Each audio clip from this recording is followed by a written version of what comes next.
Alors, les Restos du Cœur en Savoie ne dérogent pas à la règle d'augmentation du nombre de personnes accueillies que nous avions déjà évoqué précédemment.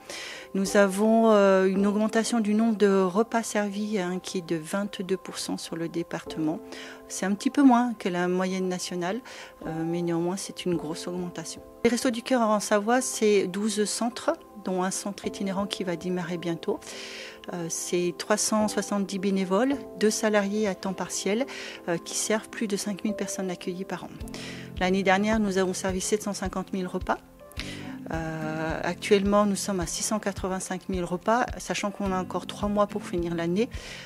Donc on va arriver au rythme actuel à environ à 900 000 repas.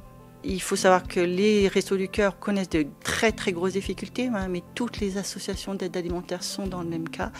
En ce qui concerne les Restos du Cœur, c'est vrai que du coup l'augmentation exponentielle du nombre de repas servis, on devait servir 140 millions de repas, on va en servir 170 millions cette année au niveau national, font que les charges explosent parce que les Restos du Cœur sont une des associations, des seules associations alimentaires qui achètent les denrées alimentaires, qui achètent 35% de ce qu'elle distribue.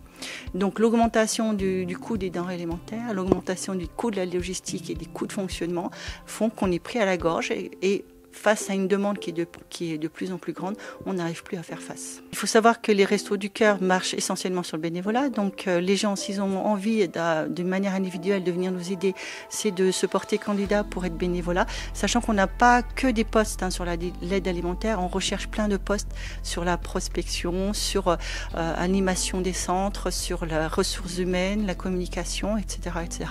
On cherche des chauffeurs, des préparateurs de commandes. Après, chaque particulier peut éventuellement faire un don, effectivement. Moi, d'abord, je souhaite remercier tous ces bénévoles qui sont sur le terrain et qui subissent tous les jours l'augmentation du nombre de personnes accueillies.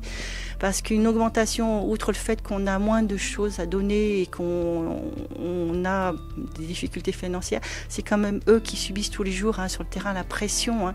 Parce que quand on a plus de monde sur un local, on ne peut pas étendre les murs à un moment donné.